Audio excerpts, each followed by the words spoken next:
Greetings everyone, welcome to Chess Advanced. And this is a game from 1940 and this is a game from Ussr Championship. And I apologize for my previous upload. In that, I made a comment that that was one of the best attacking games of Paul Keres, but I was absolutely wrong because I hadn't seen this game. And this is absolutely the best attacking game of Paul Keres. And I'm going to show you why. So without further ado, let's start with this game.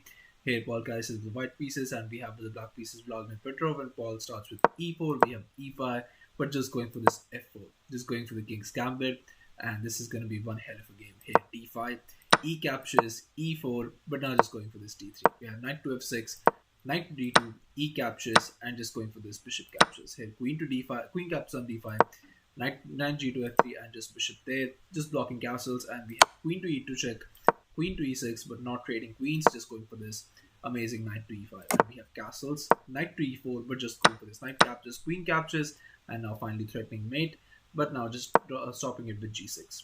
But now you have this b4, just pushing that bishop back. I mean, you cannot capture because the queen is guarding it currently at the moment. And here just bishop to e7, but now just bishop to e2. And we have this bishop to f6, just removing that bishop to a better square, and we have this long side castle. And we have knight to c6, but just putting additional pressure on that central knight.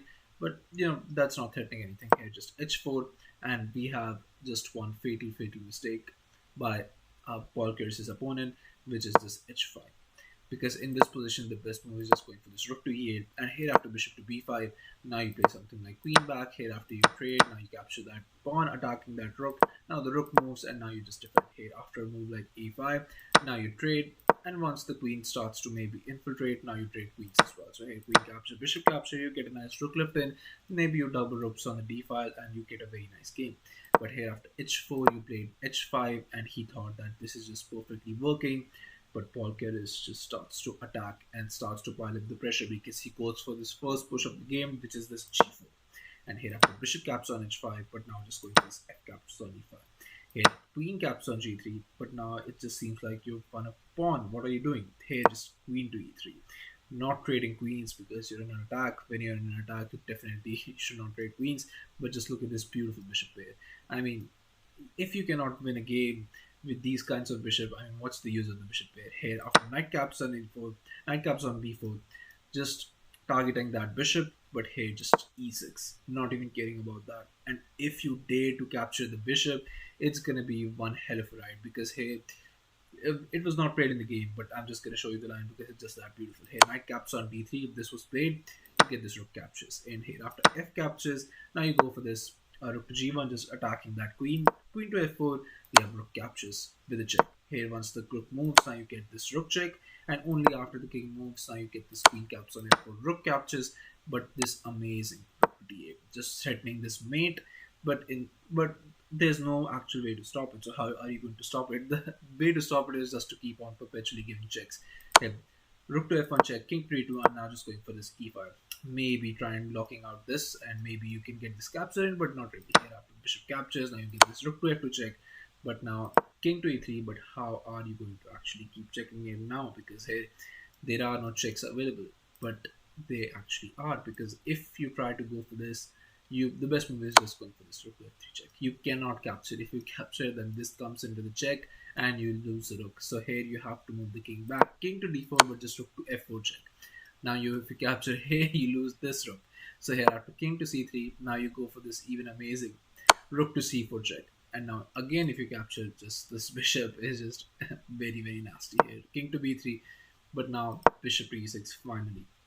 Now it's threatening all sorts of bad things. So here just rook to e7, but now just defending that. But now a move like rook captures, and now after bishop to f4 check, king moves, and now finally getting that, and you'll have a piece up, and you'll be in a completely winning position. And that's what you would have happened if you had played it to perfection. But here, Vladimir decided to go for this knight to d5, attacking the queen, thinking that's doing anything. But Paul Keres says, "You can have my queen, brother. I don't care." Here, e captures on f7. Here, rook captures, and now not even bothered by the queen, but going for this beautiful bishop to c4. And now the idea is so beautiful, because if you would dare to capture that queen, you get this rook d8 check, and you cannot even block this because this is pinned. And now once you move, now this will be mate, so you don't want to make that mistake. So here in this position, uh, what Vladimir did, he just played this rook captures on f7, just did not take the queen, and here after bishop to c4, just c6, just defending that knight, not doing anything that will get you mated. Here rook captures on d5, just a beautiful, beautiful rook sacrifice, and which he completely missed. Instead of taking the rook, he instead went for this queen captures on c4. But I'm sure now you all see the move, which is this mate in two. So pause the video and try to find out if you haven't yet. And for those of you who just want to enjoy the show, here rook queen to d8 check, and here once the rook blocks, now you get this beautiful queen captures on g6 check.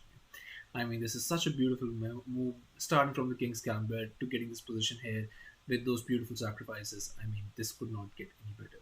So yeah, thank you all for watching. I'll be coming back with such amazing games, so stay tuned for that. And I'm sure you enjoyed this. So I'm gonna be coming up with a few amazing one of these. So stay tuned. Thank you.